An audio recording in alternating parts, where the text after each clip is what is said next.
नमस्कार विद्यार्थियों, कैसे आप सभी। उम्मीद करता हूँ आप सभी अच्छे होंगे, स्वस्थ होंगे और आपने अपनी तैयारी भी बेहतरीन तरीके से की होगी। दोस्तों आरबीएससी आप सबको पता है कि ये 10th का पेपर होने वाला है। विज्ञान का पेपर आपका होगा, आपने थंबनेल पर देख लिया होगा।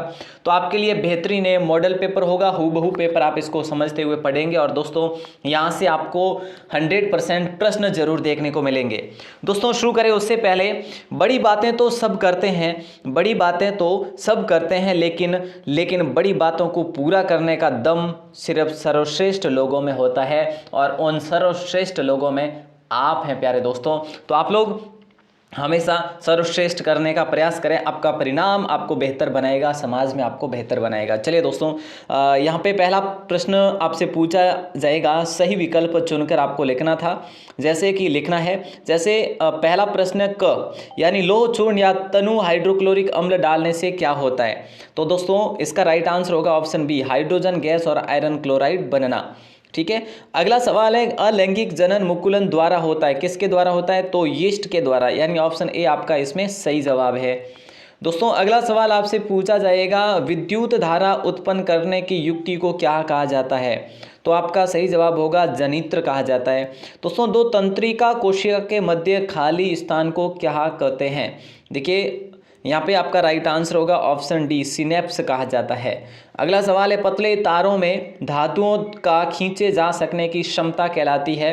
तो प्यारे दोस्तों यहाँ पे राइट आंसर होगा तन्यता। मैं आपको बता दूं दोस्तों, ये जो पेपर है ना आप पूरा देखेंगे, देखो साइंस के विषय विशेषज्ञ के द्वारा ये बनाया गया है। तो ज़रूर आप देखेंगे इसको पूरा। तो यहाँ पे आपका ऑप्शन ए होगा। ठीक है। अगला सवाल, विश्व में सबसे तेजी से कम होने वाला प्राकृतिक संसाधन कौन सा है। तो ये है जल दोस्तों, ऑप्शन डी आपका सही जवाब होगा। अब आपको दूसरा प्रश्न पूछा जाएगा कि भाई रिक्त स्थान की पूर्ति आपको करनी है।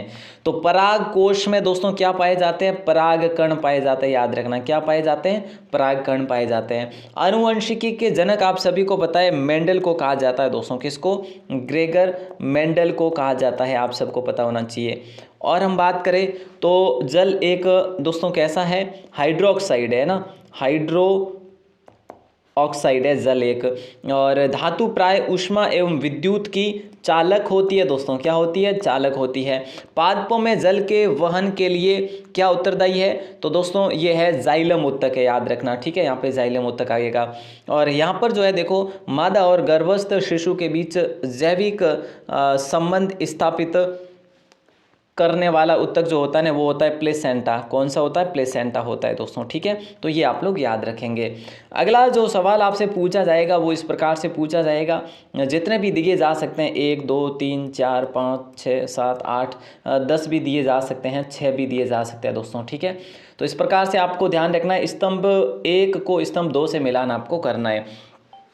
देखो हम बात करें तो सबसे पहले सबसे अधिक क्रियाशील धातु कौन सी है। तो दोस्तों वो है पोटेशियम, है ना। मैं आपको बता देता हूँ इसमें, तो बाकी आगे आपको देखकर ही करने हैं वैसे भी। और हम बात करें सामान्य रक्तदाब की, तो सामान्य रक्तदाब जो है ना मनुष्य का कितना होता है, 120 से 80 mm होता है। ठीक है।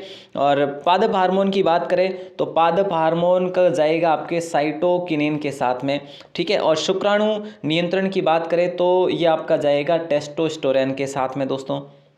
ठीक है। और हम लोग बात करें लेंस की, जैसे या फिर तारों का टिमटिमाना पहले देख लेते हैं, तो ये जाएगा वायुमंडल अपवर्तन होता है। लेंस क्षमता की बात करें, डाईऑप्टर को करेंगे दोस्तों लेंस क्षमता, है ना। और हम बात करें जरा दूरदृष्टि तो द्विफोक्सी लेंस होगा। और विद्युत विभाटर वोल्ट, मतलब कि आपको इसको सुमेलित ही करना है, मतलब इससे संबंध कौन कौन रखते हैं ऐसे आपको बताना था। चलिए बहुत अच्छा सवाल था ये आपका। और आगे देखते हैं दोस्तों। अब आपको देखो, अब आपको यहाँ से क्या करना है, अति लघुत्रात्मक प्रश्न यहाँ से पूछे जाएंगे आपको। शुद्ध जल का पीएच मान, ठीक है, 2 या 2 से अधिक धातुओं के समान की मिश्रण को क्या कहते हैं। दोस्तों ये 2 लाइन में आपको जवाब देने हैं, ओनली 2 लाइन में। ठीक है। तो यहाँ पे 5वां ये आप याद रखेंगे। लिंग निर्धारण करने वाले गुणसूत्र, है ना। विद्युत प्रतिरोध का ऐसा ही मात्र क्या है, हरे पौधों की पत्तियों में पाए जाने वाले वर्णक का नाम आपको लिखना है। निकट दृष्टि दो कोण दूर करने में कौन सा लेंस उपयोग में किया जाता है। तो ये 1 और 2 लाइन में दिए जाने वाले उत्तर है, तो आप इसको अच्छे से करेंगे। दोस्तों 10वां सवाल है जो कि आपको पूछा जाने वाला है लघुतरात्मक, जहाँ पर आपको लगभग मैं आपसे बात करूँ तो 5-6 लाइन में ये जवाब देना होगा। श्वसन की क्रिया को ऊष्मक्षेपी अभिक्रिया क्यों कहते हैं, है ना। और इसके साथ साथ में अगर आपको ये सवाल नहीं आ रहा हो तो तेल व वसायुक्त पदार्थों को नाइट्रोजन से प्रभावित क्यों किया जाता है। इन दोनों को दोस्तों ज़रूर आप अच्छे तरीके से कवर कर लेना, रट लेना, ये सवाल समझ लेना। इन दोनों में से एक सवाल आपको ज़रूर देखने को मिलेगा अथवा में। ओके दोस्तों, चलिए अम्लगम क्या है ये आपका देखो, अम्लगम क्या है और संक्षारण क्या है, इन दोनों को भी आप अच्छे से रट लेना। इन दोनों में से एक सवाल ज़रूर आपको पूछा जाएगा। देखो अगला सवाल आता है कि न्यूलैंड का, देखो अगला सवाल है मेंडलीव की आवर्त सारणी का नियम या फिर न्यूलैंड का अष्टक नियम सिद्धांत लिखना है आपको। इन दोनों में से कोई एक करना है। ये दोस्तों अच्छे से आपको अपनी आपके पास जो भी कुछ पासबुक्स है या फिर इसके आपके पास में कोई सॉलिड पेपर्स है या फिर आपके पास बुक है, तो वहाँ से इन प्रश्नों को हल कर लेना, रट लेना शॉर्ट नोट बना के, है ना। हाँ, शॉर्ट नोट्स कैसे बनाने हैं वो भी मैं आपको ज़रूर बताऊँगा। वैसे ये मॉडल पेपर जैसे आपके लिए आएंगे ना अब कंटिन्यू अपने चैनल पर, तो इसीलिए कहूँगा आपको शॉर्ट नोट्स के बारे में भी मैं बताऊँगा कि कैसे बनाना है। धमनी और शिरा में कोई 2 अंतर लिखने हैं।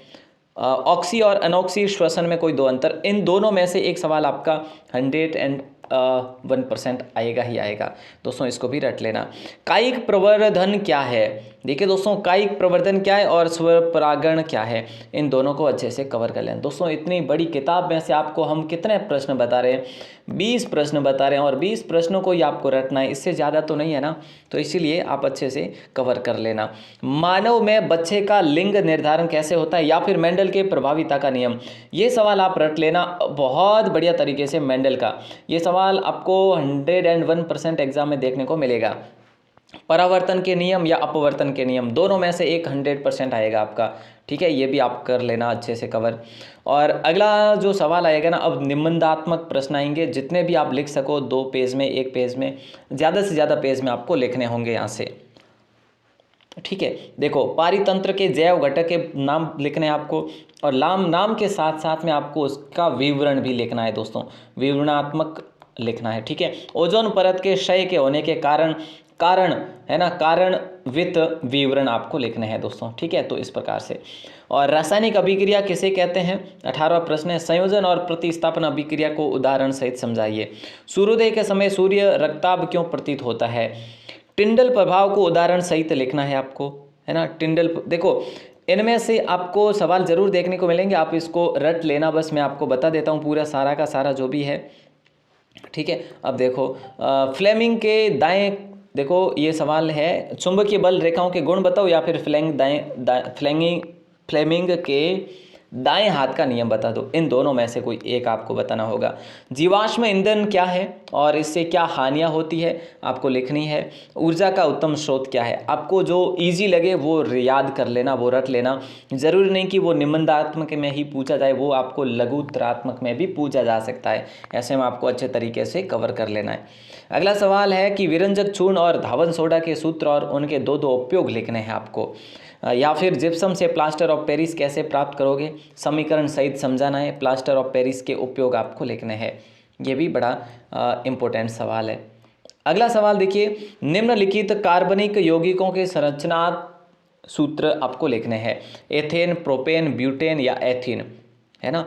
तो देखिए ये आपको इन सब के सूत्र आपको लिखने हैं, तो इसको आप ज़्यादा निबंधात्मक ज़रूरी नहीं है कि लिखो ही लिखो, इन सब के आपको सूत्र लिखने हैं, ठीक है। इन 8 के नहीं, सूत्र जितने हो सके आप सभी कार्बनिक यौगिकों के सूत्र याद कर लीजिएगा दोस्तों। कम से कम 20 सूत्र तो आप याद करके ही जाइएगा, 20 से 25, ताकि आपको कोई दिक्कत नहीं हो, जहाँ तक मेरा मानना है, ठीक है। क्योंकि सवाल पूछे जा सकते हैं जो हमने यहाँ पे सेलेक्ट किए ना, ज़रूरी नहीं कि चारों के चारों सेलेक्ट हो। इसमें 3 ही हो जाए, तो एक कहीं बाहर से हो जाए, इसलिए कह रहा हूँ 20 से 25 सूत्र आप याद करके जाइए। ठीक है। मनुष्य के पाचन तंत्र का नामांकित चित्र आपको बनाना है, या फिर मानव हृदय का नामांकित चित्र आपको एक सवाल चित्र का जरूर पूछा जाएगा, विथ विवरण आपको लिखना है, चित्र के साथ में विवरण भी और उस अंगों के नाम भी आपको लिखने होंगे। तो दोस्तों ये आपका था पेपर, है ना। तो इस पेपर के बारे में आपका क्या कहना है, आपको ये पेपर कैसा लगा? बहुत कम समय में आपको हमने पेपर आपके लिए एक्सप्लेन करा है। ठीक है दोस्तों, छोटे सवाल मैंने एक्सप्लेन करे हैं, बाकी वाले आप उसको रट सकते हैं। बाकी सारे के सारे जो प्रश्न पत्र हैं वो आपकी स्क्रीन पर आने वाले हैं, तो आप हमें कमेंट ज़रूर करना आपको आज की जो है ये मॉडल पेपर आज का कैसा लगा। आप राजस्थान क्लासेस वेबसाइट को विजिट कर सकते हैं, वहाँ पर आपको ये सेक्शन मिलेगा मॉडल पेपर का, 10वीं के मॉडल पेपर का, है ना। जो भी आप 8वीं के आपके और भी भाई बहने हैं 8वीं में पढ़ते हैं या 12वीं में, सभी क्लासेस के मॉडल पेपर आपको मिलेंगे। आप अगर टाइप करते हैं राजस्थान क्लासेज तो आपको वहाँ पर मॉडल पेपर उपलब्ध करवाए गए हैं दोस्तों, ज़रूर डाउनलोड कर सकते हैं, इसका PDF आप प्राप्त कर सकते हैं ईजीली, निःशुल्क।